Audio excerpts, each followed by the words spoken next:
Minsan pa, narito po kami sa tahanan ni Tatay Hogos. Okay, ikot ko muna po para makita ninyo sila. Ayan, ano po, yan.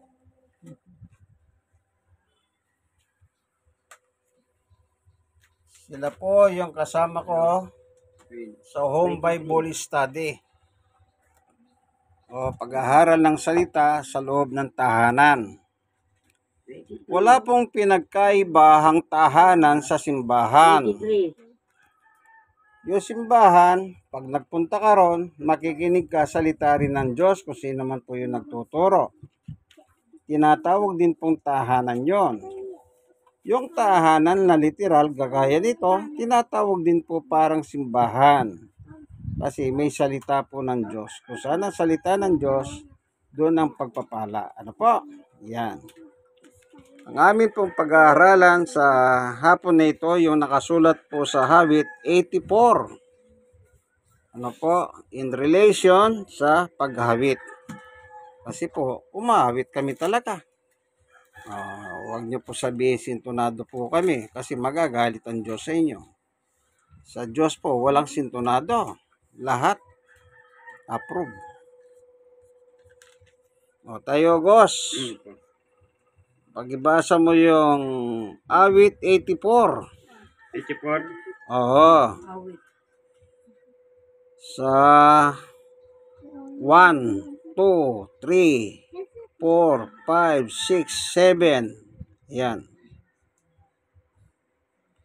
Yan. Ang babasahin po ni Tatay Hogos mula po sa chapter 84 ng Awit sa verse 1, 2, 3, 4, 5, 6, 7. Yan. Yan po ang ating pagkukunan ng ating pag-aaral sa hapon na ito. Ano po?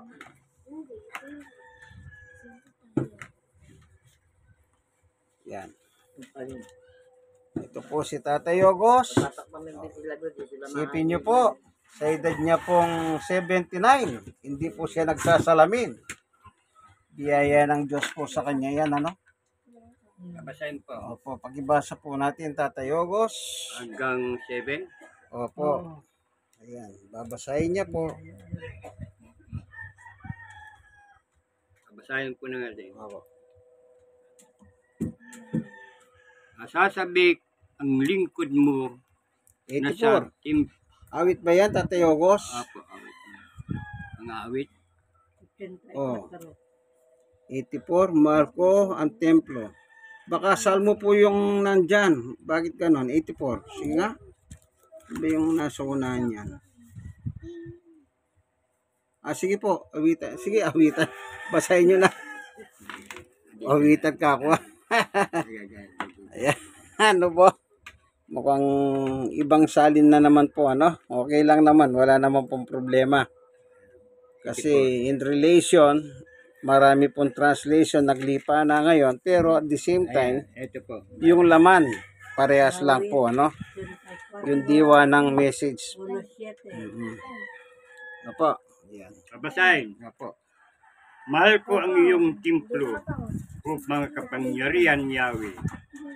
Nasasabik ang lingkod mo na sa templo ay pumasok. Ang buong kong pagkatao, maawit na may lugod. Sa masayang pag-awit ko'y pinupuri buhay ko. Buhay na Diyos.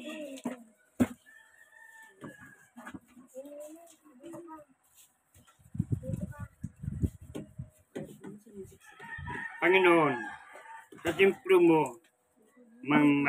mga maya nagpupugad, maging ibon layag sa templo mo'y nagagalak. May inakay na kalinga sa tabi ng iyong altar. O Yahweh, Hari namin at Diyos na walang hanggang. Mapalad na nagsasabing sila'y doon tumatahan. Sa palaging umaawit, nagpupuring walang hanggang. Ang sa iyo umaasay masasabing mapalad din. Sila nga mga naghahangad sa Siyon ay nakarating. Habang sila'y naglalakbay sa tigang nakapatagan, tuyong lupa, binabaha sa maagap na pag-ulan. Habang sila'y lumalakad, lalo silang lumalakas. Batid nila na sa Siyon ang Diyos nilang hinahanap. Ayan po rin ang Panginoon po.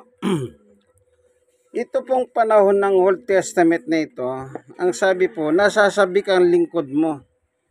Yung lingkod ng Panginoon Diyos, sipin niyo po, naglalakbay sila. Ano daw ang sabi po ba naglalakbay? Umuulan, umaaraw. Naglalakbay sila, literal. Pupunta po sila sa Sayon upang doon ay magbigay ng lugod sa Diyos. Kaya ang ginagawa po nila, habang sila'y naglalakbay, ang sabi po sa verse 2, sila po yung maawit. Hindi po palang masamang awitan ng Diyos, ano?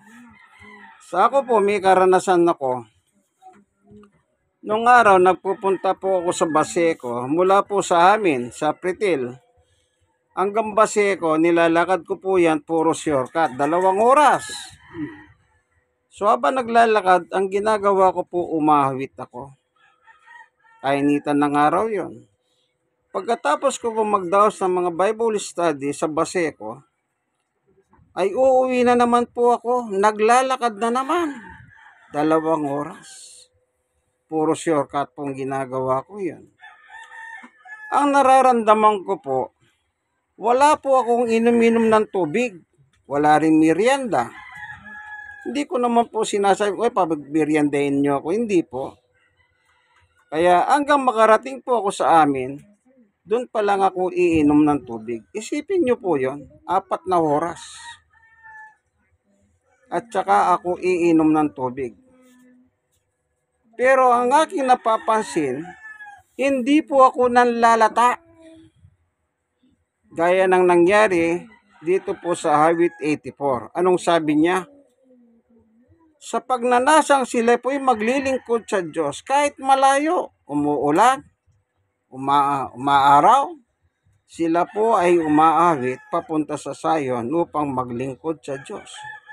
Anong nakalagay po rito? Napakaganda po, ano? Tayo sulitin mo. Sa verse 4, yung pong verse 4, pag-iulit mo po.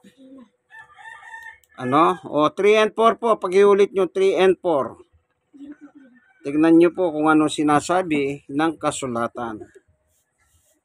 3 and 4. Oh. Panginoon, sa templo mo, mga maya, nagpupugad, maging ibon, layang-laya, sa templo mo, nagagalak. May inakay, nakalinga sa tabing iyong altar.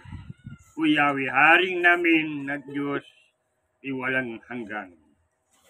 Mapalad na nagsasabi sila doon tumataan ay palaging umaawit, nagpupuring walang hanggan. Ayan po, ano? Anong sabi po rito?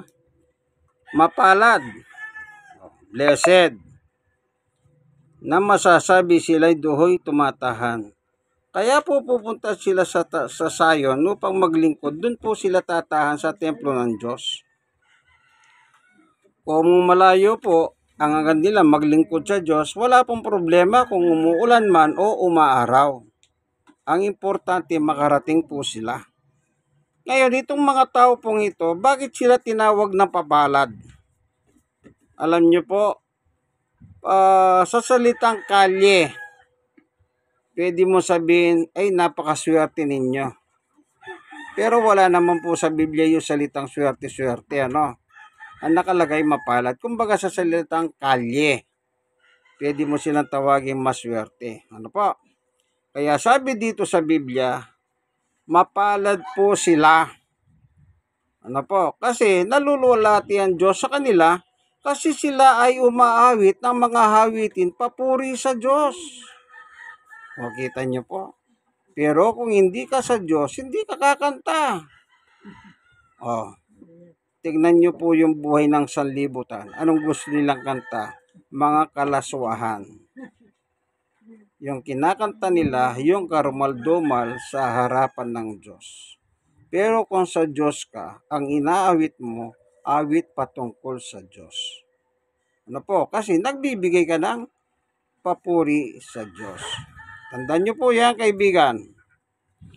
Mapalad sila. Ngayon, pag sinabing mapalad, meron pong definition sa Biblia ang mapalad. Hindi po tayo kukuha ng definition kung saan-saan. Kukuha po tayo sa Biblia. O, ang susunod nating ipababasa kay Tatay Ogos. Tatay Ogos, basahin mo ang Roma. Yan, doon po tayo pupunta para makita po natin yung salitang sa English, blessed.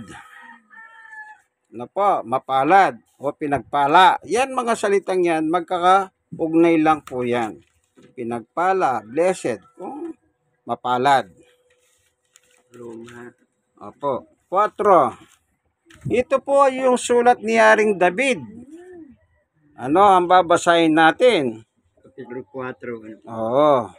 Mula po sa Roma 1, 4, verse 1, 2, 3, 4, 5, 6, 7, 8. Yan. Ang title po niya, Halimbawa ni Abraham. Ano po? Yan. Tignan po natin yung salitang mapalad o pinagpala. Ano po? Tandaan nyo po, yung salitang mapalad o pinagpala, parehas lang po yan.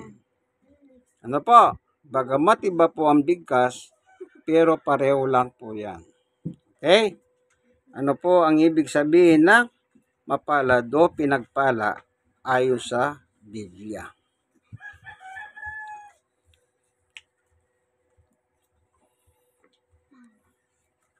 Ayan si Tatay Ogos. Opo, siyang nagbabasa. Siyang tagabasa natin. Kumbaga, sabi nga, Tatay Ogos, basahin mo. Ano po? Ayan. Babasahin po. No? Kung mapapasin nyo, gumagamit ng flashlight. Mas maganda. Sige po. Sige. Tungkol kay Abraham, ng ating ninuno, ano naman ang masasabi natin? Ano ang kanyang karanasan tungkol sa bagay na ito? Kung ituturing siya ng Diyos na matuwid dahil sa mga nagawa niya, may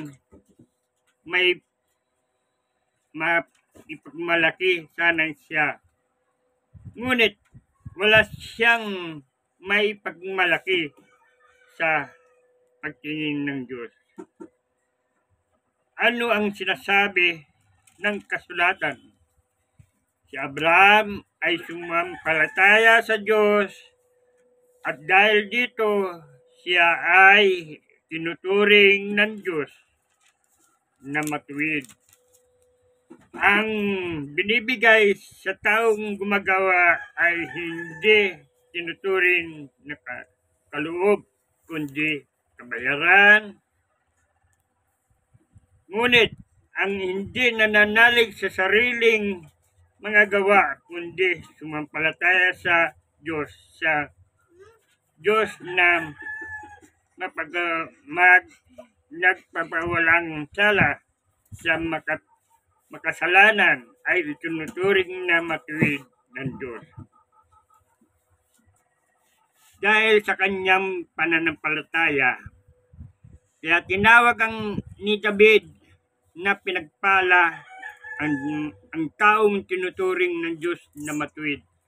Nang hindi dahil sa sarili nitong mga gawa, sinabi niya, pinagpala ang mga taong pinatawad na sa pagsuway at ang mga taong pinawi na ang mga kasalanan. Pinagpala ang taong hindi na pagbabayarin ng Panginoon sa kanyang mga kasalanan. Ayun po, ano? Yung mga taong nakasulat sa 84 ng hawit na naglalakbay, sa panahon po ni Abraham yon. Lahi ni Abraham, mga Hudyo po, Old Testament. Kung hindi po sila naniniwala sa Diyos, hindi po sila maglalakbay. Isipin nyo, umulan, umaraw, pero ang nais nila makarating sa Sayon para makapaglingkod sa Diyos sa kanyang tahanan. Ikaw kaibigan, nanonood ng video ito, baka bumagyo lang, umulan lang, natakot ka na. Baka natakot ka. Pero sila, ang nakalagay, ulanan sila, nagpatuloy sila sa Sayon. Po, umaasa sila na makapaglilingkod sila sa Diyos. Gaya ng sinabi ng Roma, ayon kay Apostol Pablo. Po, sila ay mananampalataya sa Diyos. Kaya po sila nagsisikap na maglingkod sa Diyos. Alam niyo po, yung pananampalataya sa Diyos, hindi po nabibili yan. Yan ay nakukuha sa pamamagitan ng ating pong pagkikinig sa pangangaral. Po? Kapag makinig ka ng kwento, okay yung kwento, makinig ka. Pero wala kang mabubuhong pananampalataya ron. Pero kung nakikinig ka sa pangangaral ng salita ng Diyos, doon po nabubuo yung pananampalataya mo. Gaya ni Abraham. Ano po sabi sa Biblia? Si Abraham sumampalataya sa Diyos. Hindi po dahil sa kanyang gawa. Itinuring siyang matuwid ng Diyos. Kaya nasabi po ni Haring David ngayon sa kanyang sulat, dito pa rin, na yung mga taong pinagpala, na sinasabi, sila po ay hindi na pagbabayarin ng Diyos sa kanilang utang. Bakit po sila naging pinagpala o blessed? Ang dahilan po, sinimulan nila sa pakikinig. Alam niyo po, sa lumang tipan, Old Testament, nagbabasa rin po sila ng Biblia. Baka akala niyo po, wala silang Bibliang binabasa sa lumang tipan. Meron. O pabasa po natin kay Tatay Yogos.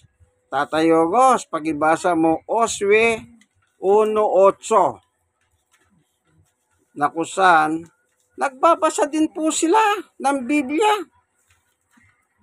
Po? Yan. Tignan natin paano sila sumampalataya. Nakinig din po sila sa pangangaral. Okay? Oswe po 1:8 lang. Isa lang yung chapter and verse po, no?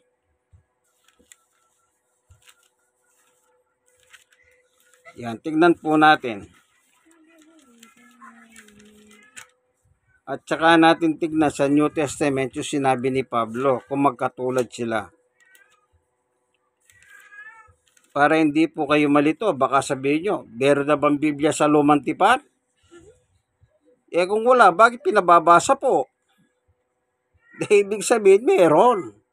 Yung mga malikot ng utak, hanggang sa likot lang ng utak. Meron sila. Anong tawag sa kanila? Mga kritiko. Yan.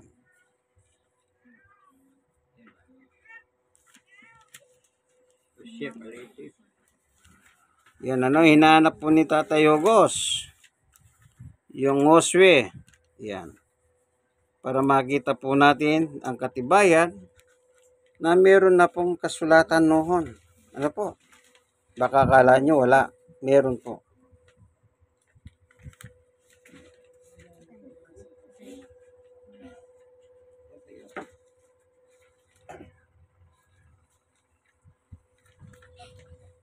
Now,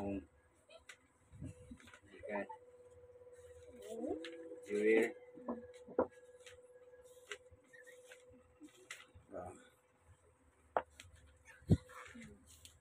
Yan. Oswe, Tati Ogos. O yan ano, nakita na po ni Tatay Ogos yung sulat ni Oswe. Kahit pa paano po, nakita na niya, no? Yan. At saka natin babasahin sa bagong tipan. Kung in relation, ano po, kasi nagba-Bible study tayo. Diyan natin malalaman. Meron na pong kasulatan noon. Ano? Yan. Malapit pala sa akin. Oswe Honohotso. Babasahin po. Opo. Huwag mong kaliligtaan. Basahin ang aklat ng kautusan. Pagbulay-bulayin mo yun araw at gabi upang matupad mo ang lahat ng nakasaad doon. Sa ganun, maging masagana at matagumpay ang iyong pamumuhay. O, kita nyo po, ano sabi? Basahin araw at gabi ang kasulatan ng kautusan. O, di ibig sabihin, meron na pong meron na pong kautusan, ano, ng kasulatan. Ano po? Pinababasa ng Diyos. O, di ba? Dapat magbasa nga po kayo ng Biblia. Lagi ko sinasabi, mas magandang magbasa po kayo. Ano po? Kasi baka pag hindi kayo nagbasa, paano nyo malalaman? Yan, tignan natin sa bagong tipan. In relation, kung patas lang ha, kung parehas. O, Tatay Ogos, sa Gawa 17. Pakibasa po yung verse 10 and 11.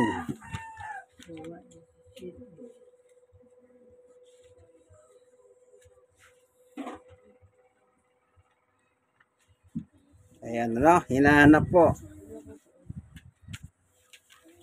Maggawa, no? Opo, 17. 10, 11, 12. Yes. Opo. 11. Oh my. 12. Opo. Yan. Tignan naman natin ngayon. Sa bagong tipan naman yan. Yan.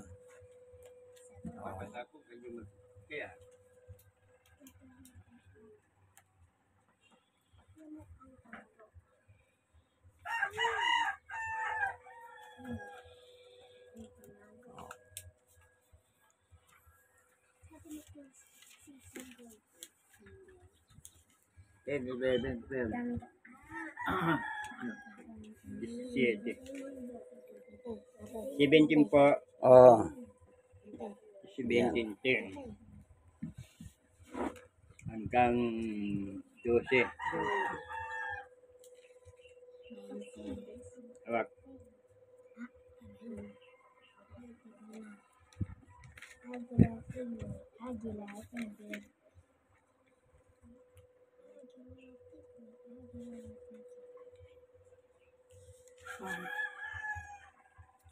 Babasahin po.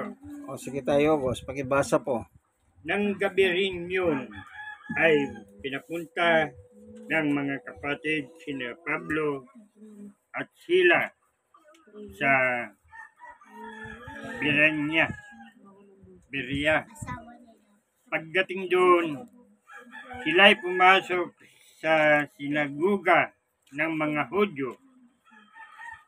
May bukas ang isipan ng mga Hudyong taga roon, kaya sa mga Hudyong taga Tinalonika may pananabik silang makinig sa mga paliwanag ni Pablo at sinaliksik nila araw-araw ang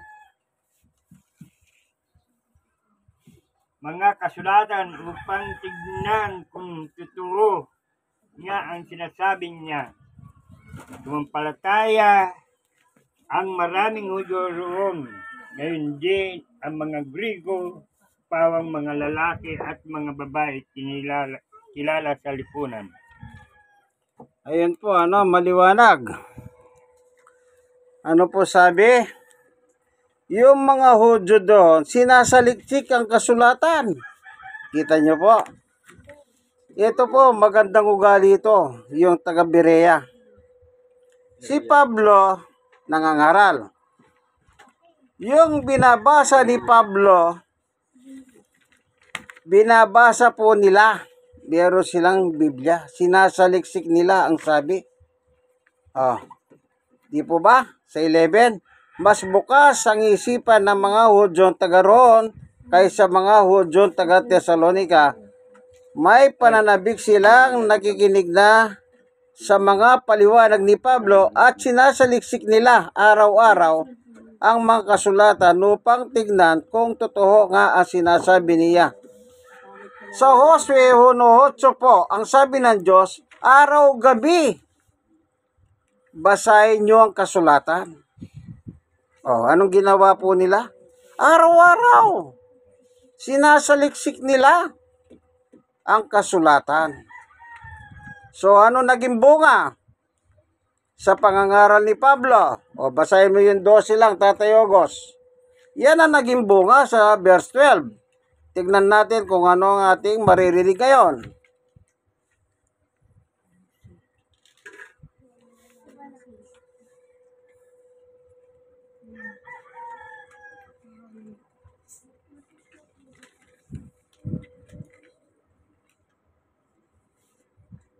Joel, Opo.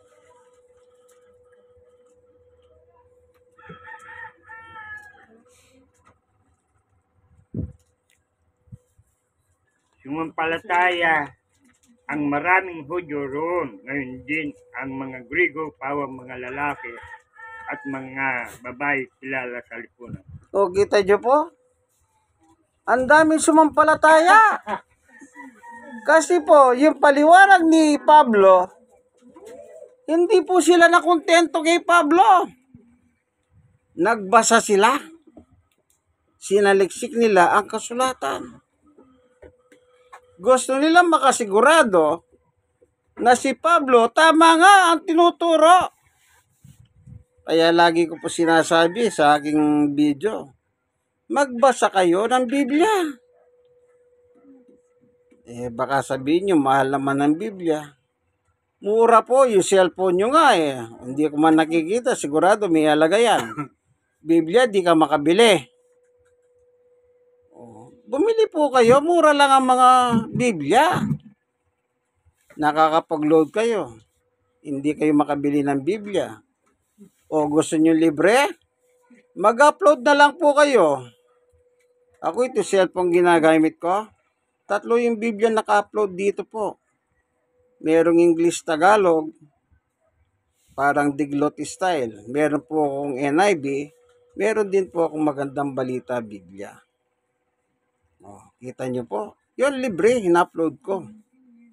Po. Kaya ako nag-upload kung minsan, kailangan ko po yung ibang translation. So, narinig po natin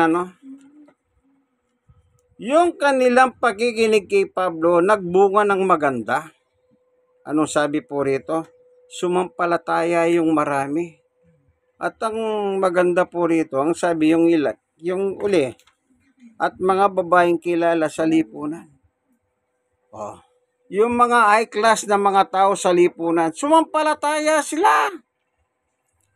Sa English po, maganda yung pagkabasa nun Yung matataas na kilalang babae sa lipunan. Kung meron kang Bibliang English, kaibigan, pag-ibasa mo sa wikang English, maganda rin po nakalagay doon, Okay? Kaya, yung mga tao po sa panahon ng Lumang Tipan, sila po ay nagbabasa. Binabasahan sila at nakikinig sila. Kaya sila sumampalataya sa Diyos. Kaya kahit malayo po yung sayon sa kanila, nagtsatsaga po silang maglakad. Umulan man, umaraw, nagtsatsaga sila at umahawit pa sila sa Panginoon Diyos. O, kung hindi po sila sumampalataya, gagawin ba nila yon? Hindi nila gagawin yon. Kaya nila ginagawa yon dahil sa pananampalataya nila. Gaya ni Abraham, naging matuwid po si Abraham dahil sa kanyang pananampalataya. Kaya ang sabi ni Haring David, yung mga sumampalataya ay hindi na po pagbabayarin ng Diyos sa kanilang kasalanan. Alam nyo po, lahat ng tao, wala pong pinipilian. Lahat, pati yung mga nagsasalita sa Biblia na nakasulat na po, nagkasala din sila. Ano po? Pag may kasalanan ka, magbabayad ka. Sa gobyerno, gumawa ka ng kasalanan, magbabayad ka, ikukulong ka. Kung meron death penalty, papatayin ka ng gobyerno. Silya elektrika o injection. Ano po? Walang kasalanan ng gobyerno kasi meron kang kasalanan. Sa Diyos, may kasalanan tayo. Pag hindi ka pinatawad ng Diyos, magbabayad ka. Ngayon, nabubuhay tayo, gawin na natin yung masama na gusto natin. Kung gusto nyo, hindi ko kayo iniikayat gumawa ng masama. Hindi ka pagagalitan ng Diyos kasi mahal tayo ng Diyos. Lahat ng nilikha ng Diyos ay mahal niya. Tayo po yun. Hindi tayo pagagalitan ng Diyos. Tandaan mo yan, kaibigan. Mahal ka ng Diyos, mahal tayo ng Diyos. Pero, pagdating ng kamatayan, iba ang usapan. Iba na ang usapan. Magbabago po dyan. Pakibasa mo, Tatay Ogos, Hebreo 9:27. Para lang makita ninyo ang difference, ano po. Lagi ko po sinasabi, kapag ang tao sinasabi nila, ayan na, kinarma na. Huwag po. Ano po yun? Hebreo 9:27. Hindi po nagkakarmahan Diyos. Sinasabi lang ng tao yan. Ano po? Tandaan niyo, mahal tayo ng Diyos. Pero pagdating ng kamatayan, ibang usapan. 9:27. Diyan po natin titignan. Ano po? Pag buhay ka, hindi ka parurusahan ng Diyos. Kahit masama yung ginagawa mo. Lahat ng masama, gawin mo. Si Pablo, pinakamasamang tao yan. Sa panahon ni Pablo, mamamatay tao si Pablo. Hindi lang basta pumapatay ng tao si Pablo. Ang pinapatay niya, alagad ni Kristo. Kita niyo po. Pero hindi siya pinarusahan. Manapa, ginamit pa siya ng Diyos para sa mga hentil na apostol. Yan. Ano po? Tatandaan niyo po yan. Mahal kasi ng Diyos si Pablo. Pag nakita mo tayo, Gos, basahin mo yan. 27. Opo. Hebreo 9:27. Tignan natin ang nakatala.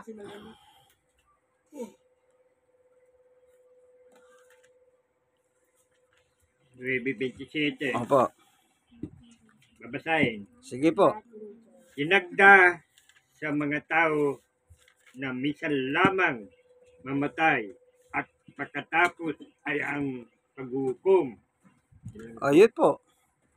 So, ibig sabihin, meron judgment day. Kailan daw? After death. Pagkatapos na mamatay ang tao, doon po siya uukuman ng Diyos. Doon niya matitikman yung galit ng Diyos. Ano pa? After death.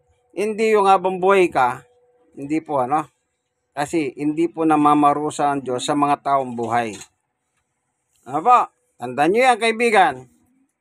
After death, doon mo pagbabayaran ng kasalanan mo. Pero nakalagay sa Bible, kapag sumampalataya ka, hindi ka parurusaan. Narinig nyo ba yung sa Roma 4? Tayogo, sulitin mo nga yung Roma. Sa 4, 7, 8 na lang ang pakibasa mo. Kung ano yung nakalagay doon. Iba na po. Pag sumampalataya ka, ayan, pakinggan nyo po, ulitin natin. Roma 4, 7, 8. Kung ano po yung sinasabi ng kasulatan. Yan. Babasahin. Opo. Pinagpala ang mga taong pinatawad na ang pagsuway at ang mga taong pinawi na ang mga kasalanan. Pinagpala ang taong hindi na pagbabayarin ng Diyos ng Panginoon sa kanyang mga kasalanan. Ayun po, 7-8. Wala nang parusa. Iba po yung parusa sa walang parusa. Ayan. Kapag sumampalataya ka sa Diyos sa pamamagitan ni Jesus Christ, lahat ng iyong kasalanan tatanggalin ng Diyos. Pero pag hindi mo isinuko ang buhay mo sa Diyos sa pamamagitan ni Kristo, pagkamatay mo, kaibigan, doon ka aatulan ng Diyos. Kung langit ka o impyerno. Lagi nyo pong tatandaan. Kaya po may langit para yung pupunta sa langit. Bakit may impyerno? Para sa mga taong ayaw sa Diyos. Sa impyerno po sila ilalagay ng Diyos. Mahal tayo ng Diyos. Huwag po nating sayangin ang pagmamahal ng Diyos. Huwag natin samantalahin. Manapatumugon po tayo sa panawagan ng Diyos. Na lahat ng tao, magbalik loob sa Diyos. Alam niyo po, napakaganda po yung mabuhay na may pananampalataya ka sa Diyos. Bakit ko sinabing masarap? Panghuling talata, Tatay Hogos. Pakibasa po sa 1:11. Yan. Bago po tayo mawit para sa ating closing prayer ng Diyos ay pag-ibig.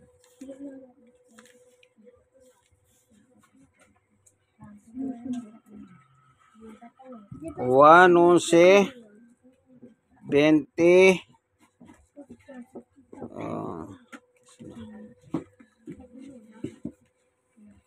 25-26, panghuli pong talatayan.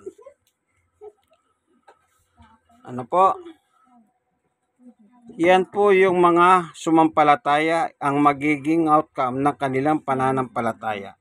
1:11, 25, 26. Yan. 26, yung dalawa na yan. Kaya kung bukas ang isip mo, kaibigan, anong dapat mong gawin? Sumampalataya o hindi? Isuko ang Diyos ang buhay mo o hindi? Ikaw lang ang pwedeng mamili.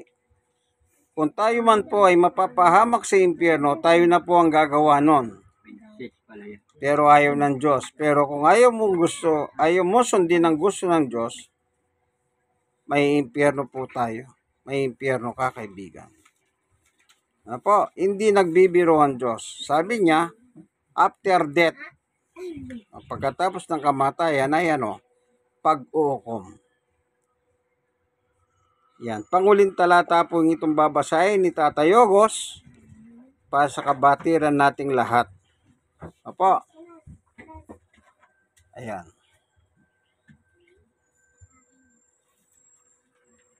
25-26 po, no?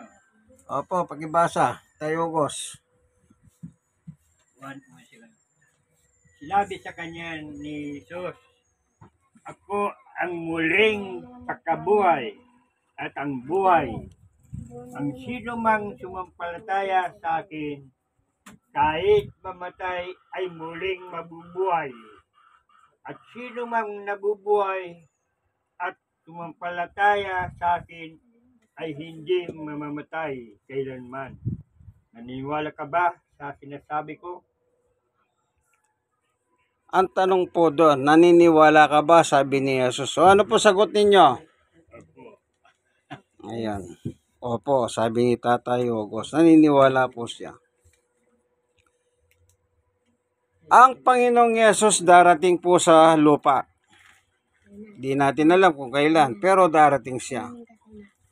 Ang sabi niya, kapag sumasampalataya ka sa Kanya at mamatay ka, ay muli Kanyang bubuhayin. Mamamatay ka dito sa iyong katawan lupa habang nandito sa kamundo. Yung katawan mo maiwan dito, yun ang pinaglalamayan.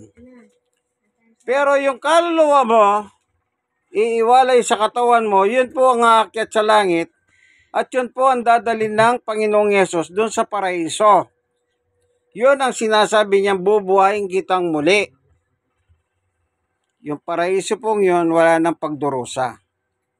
Dako ng mga spiritual being. Yung sa 26 naman, ang sabi niya, kapag sumasampalataya ka sa akin, hindi ka na mamamatay. Ibig sabihin, pag dumating si Jesus at inabutan kang buhay, hindi mo na matitikman yung ibuburol ka. Hindi ka mamamatay, literal. Yung katawan mo, papalitan lang po ng katawang panglangit. Tandaan niyo po, yung binuhay na maguli, may katawan panlangit na po yun. Pero pag dumating si Jesus na buhay ka, papalitan lang yung katawan mo ng katawang panlangit. At ang gagawin po niya ay kukunin kayo at isasama sa paraiso. Ano po? Sa paraiso, dako ng kaligayahan na wala ng pagdurusa. Pero kapag hindi mo sinuko ang buhay mo sa Diyos sa pamamagitan ni Kristo, tandaan mo, kaibigan, pag namatay ka, dadaling ka sa apoy ng pagdurusa. Pag dumating si Jesus na buhay ka, papalitan din yung katawan mo, pero pupunta ka naman sa apoy ng pagdurusa rin. Gusto mo ba ron? Apoy na pagdurusa? O gusto mo sa paraiso ng Diyos? Kayo pong mamili. Kaya po ginagawa yung ganitong Bible study para ang tao po turuan, hindi upang takutin. Para makapag-isip-isip ang tao na kung saan siya gustong pumunta. Kung gusto mo sa apoy ng pagdurusa, di gumawa ka ng kawalang yan. Pero kung gusto mo sa dako ng paraiso ng Diyos, magpakabait ka. Tanggapin mo ang buhay mo ang Panginoon Diyos through Jesus Christ. Isuko mo ang buhay mo. Kung yun ang gusto mo, kaibigan. Ito na naman muli ang inyong kaibigan, si Brother Manny Bautista. Nasa programa po tayong ang pagbubunyag ng katotohanan o salita ng Diyos ayon sa Biblia. Paki-share nyo naman po ang aking munting video. Ano po? Kung nagsishare man kayo sa Facebook, mas magandang i-share nyo po ito kasi meron pong Word of God. At kung kayo naman na-sharean, i-share nyo rin sa iba. Malay ninyo. Yung pag-share nyo pala makakatulong sa inyong kapwa-tao. Hindi man po kayo nagsalita, pero sinare nyo ito para na rin po kayong nagsalita. Amen po ba? Amen daw po. Okay?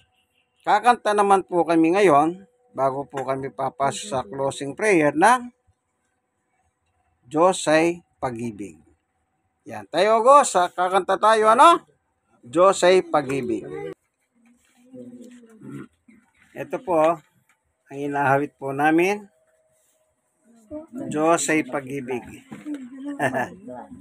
Yan po, pinamimigay ni Tatay Ogos. yung sipi upang lahat makakanta po, ano? Ayan. Maganda kasi na kumakanta po tayo sa Diyos, ano? Inahawitan natin ang Diyos. Ano po, hindi man tayo binigyan ng magandang tinig, pero pag kumakanta tayo, ang Diyos ay naluluwalhati. Yan. Awitin po natin, Diyos ay pag-ibig. 1, 2, 3. Pag-ibig siyang sukaw sa ating puso't kaluluwa, ang siyang nagdulot sa ating buhay ng gintong aral at pag-asa. Pag-ibig ang siyang gusto natin, di mapapawi kailan pa man. Sa puso't diwa, tayo isa lamang, kahit na tayo'y magkawalan.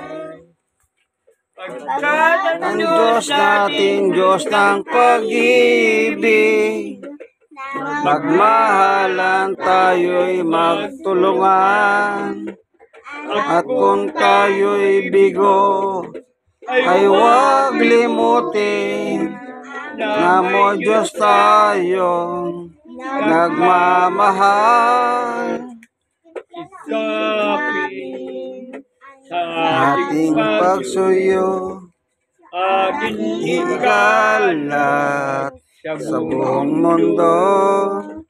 pag-ibig Ibig ni Jesus, ang siyang sumakop sa bawat puso sa pagsuyo.